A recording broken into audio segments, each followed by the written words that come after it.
Well, Kuzampla, and welcome. You're watching Bhutan This Week, our weekly news magazine program. My name is Chiku. Let's take a look at the top stories.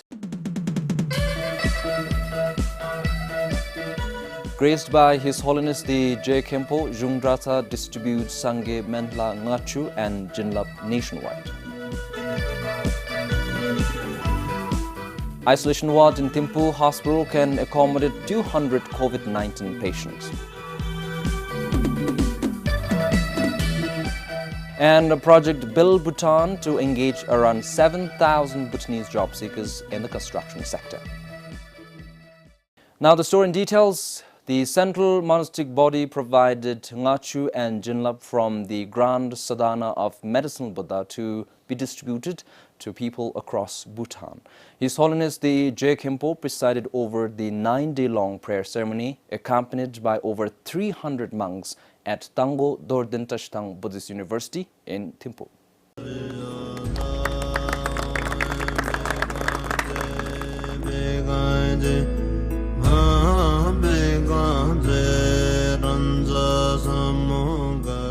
The holy water and sacred pills are believed to be blessed by Sangye Menla, the medicine Buddha.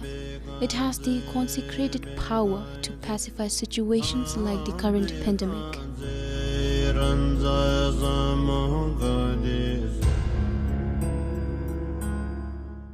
Chirtangi ngachi chinlabda tamsidi mapa ata zumbera imela te inro taridi mixelbe tangachara tarigi zamulinala ani niyam chthene mola ta andi disule penthoni imela. Jinlaps are same, but today the main purpose of this jinlap is to help us from the current pandemic.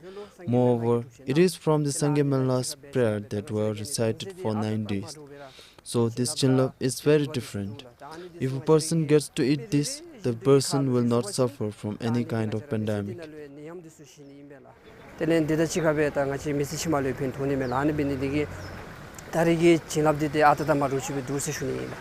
Many devotees from within Thimphu also gathered at the university to receive the Ngakchu and Jinlap.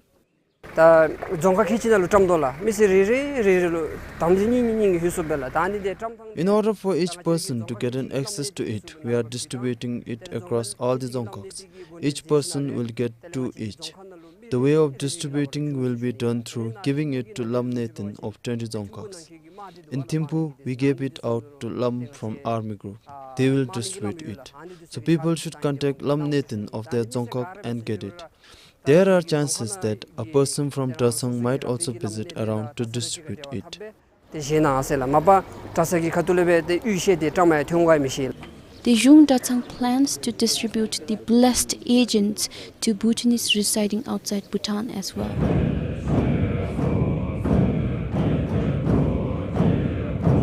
Meanwhile, beginning today, His Holiness is presiding over a 7-day Guru Tengge Dubchin at the main temple of the university. Samtin Dolker, BBS News. With the COVID-19 pandemic showing no sign of slowing down, the Trongsa court started litigating cases electronically.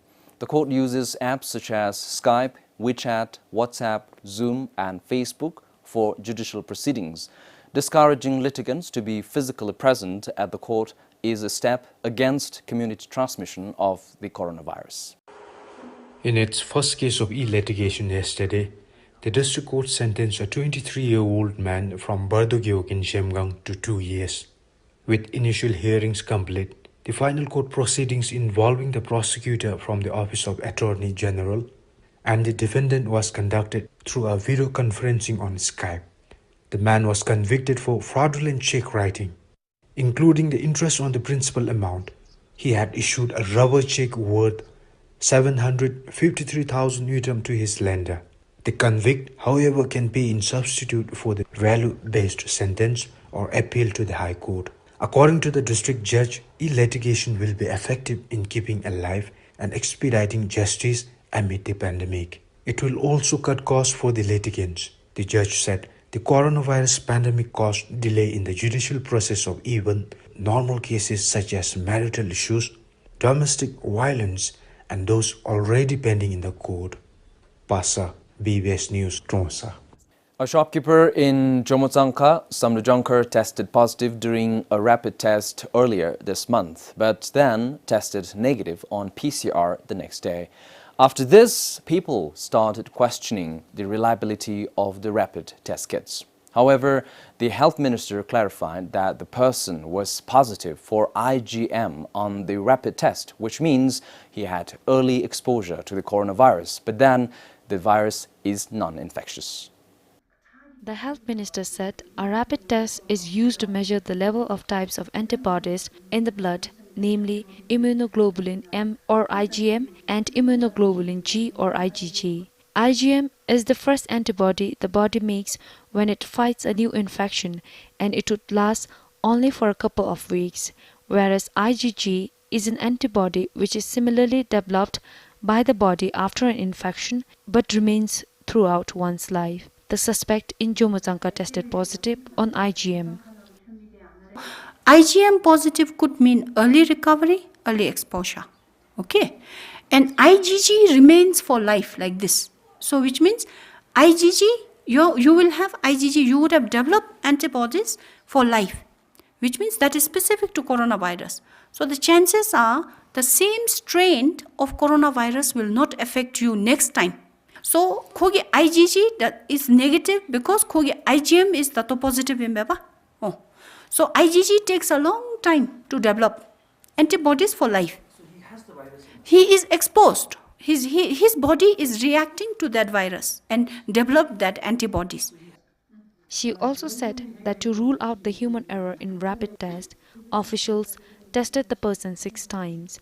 Jomotsangka was put under lockdown for a week. Jomotsangka next, what we'll do is we are testing him and his close contact for RT-PCR today. Now his close contact came negative last time.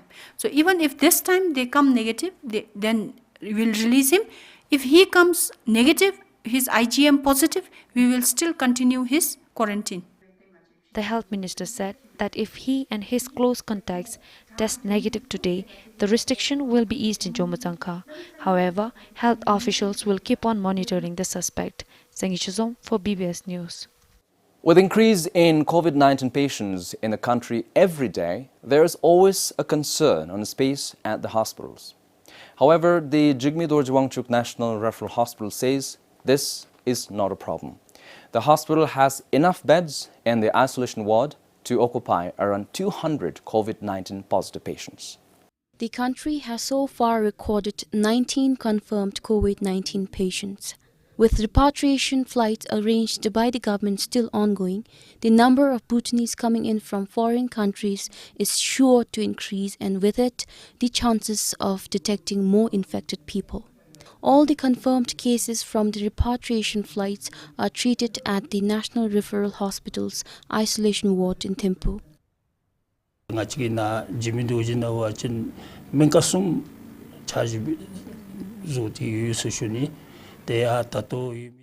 the National Referral Hospital, we have identified 3 places as an isolation ward. The one we have right now is COVID-1 and COVID-2 ward. In COVID-1, we have 29 beds, 30 beds in COVID-2. We can fit in more beds if needed. We also have COVID-3, in which we have plans to arrange 50 beds. We can put in more beds in there too. So in the hospital here itself, we can fit in around 200 people.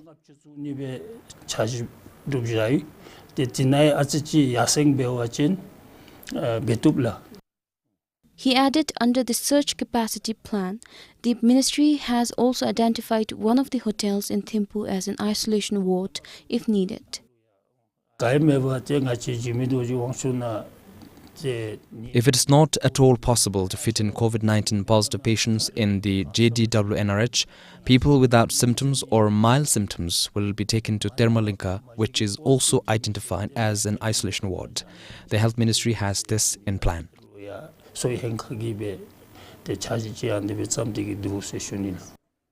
If any person in the eastern region is detected with a virus, they will be taken to the isolation ward in Mongar Hospital. In the south, patients will be taken to isolation wards in Gilifu hospitals and Finsling. The hospital says despite the increase in number of patients, the staffing pattern will not change unless the number increases drastically. Samtin Dolkar, PBS News. With many people still unfamiliar with the recently launched Drug Trace app, over 1,000 people register themselves manually every day at the National Referral Hospital in Thimphu. Health workers at the hospital say this is leading to overcrowding, besides being tiresome for the workers as well. Officials also say some people visit the hospital unnecessarily, which further congest the hospital. The Jimmy Dojwachu National Referral Hospital sees over 1,000 patients and visitors coming in every day. Since the outbreak of the COVID-19 pandemic, health workers, DSUPs and security officials have been insisting on physical distancing and registration of the people. Due to many people being new to the Drug Trace app, visitors have to carry out manual registration, which consumes a lot of time and has become a challenge. Drug Trace app semiti mebachin tetele ngachi ma shokuna ve titigi beodalo tse. If a person does not have the app, he or she has to manually register their details, which is consuming a lot of time. And then it leads to a long line of people and crowding. That is why I request everyone to visit the hospital with the app. We have many day soups helping us in the hospital, and I urge the people to cooperate with them as well. Some people bring in many patient attendants and children to the hospital. I want to request everyone to refrain from doing that as well.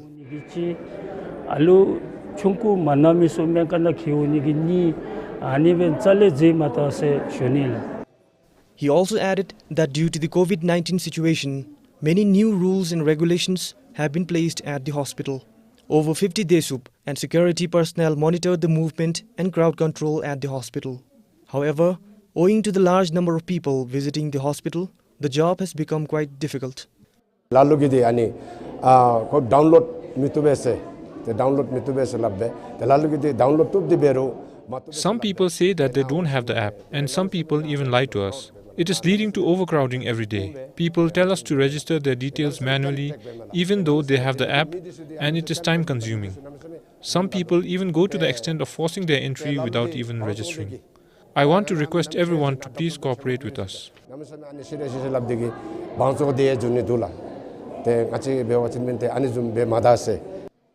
To avoid crowding and enhance physical distancing, signs, information boards and directions are placed in the hospital. The hospital has also identified 7 entry and exit points to control the crowd and maintain distancing among visitors. This is Sringdandu for BBS News. With India entering its third phase of lockdown with significant ease in restrictions, the export of gypsum from Samdjankar to India resumed. And so, Indian trucks are now entering the bordering town. This, however, comes as a matter of concern for Samdjankar residents against the increasing number of COVID-19 cases in the neighboring country.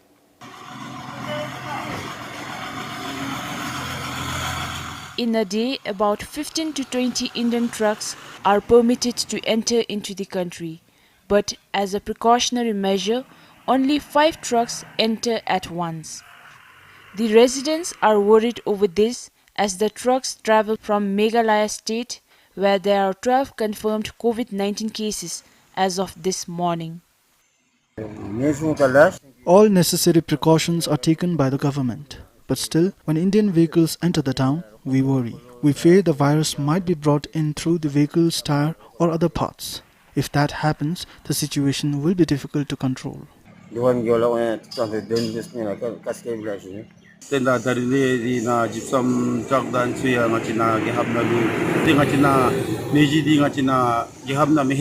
With Indian trucks ferrying gypsum entering the country, we are worried it would bring in the disease. It is not that the government is not taking any preventive measures. They are doing their best. Still, I think the disease is not something to be taken lightly.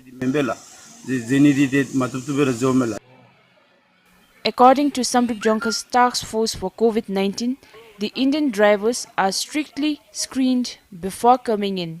They are made to sanitize the steering, doorknobs and other potential infected parts of the vehicle. sago dina hypchin te nga chema ro maleomi driver di gari na le thoni mi se shuni driver di chala di kara unload be te chibe khoma yun rim be dugo bachin te kho so be shadi gi be de si sago da de se nyuzin be di gi be yu chala gati ken na anye nyuzin be di gi be yu. Besides police and other concerned agencies, health officials are equally involved in monitoring the protocol. As of Thursday, more than 50 Indian trucks entered Samrup Jonkar to load gypsum. For Kilewachu in Samrup Jonkar, Sringzam, BBS News.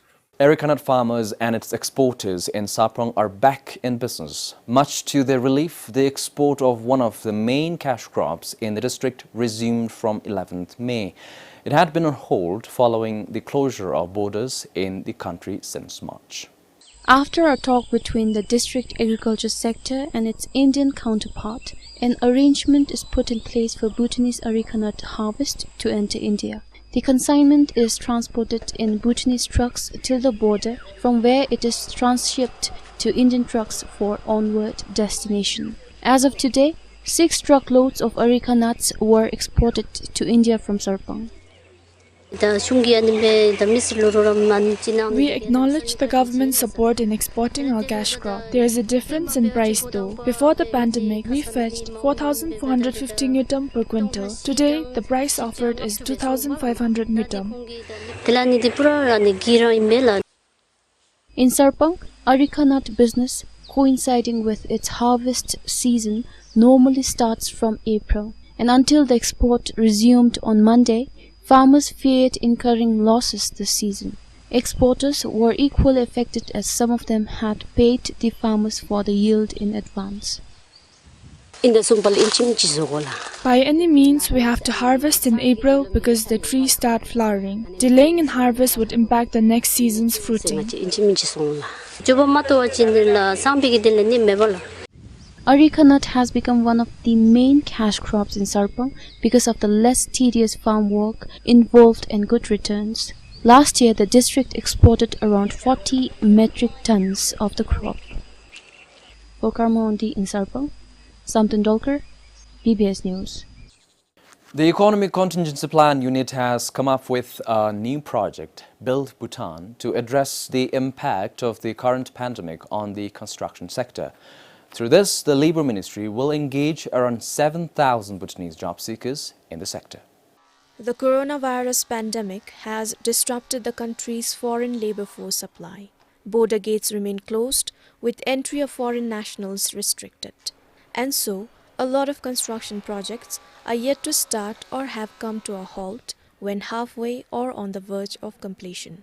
The Build Bhutan project under the Economic Contingency Plan expects to resolve the supply chain. It will help address both short and long-term needs in the construction sector. First is to meet the immediate need in the construction sector, the labour force. So that will be to mobilize and manage a pool of skilled as well as unskilled labour in the construction industry sector. Now, the second objective is to retain the workforce in the construction sector itself, because right now we do not have an adequate pool of skilled labour force in our own local market. Third objective is to build this construction sector as a viable employment generating industry.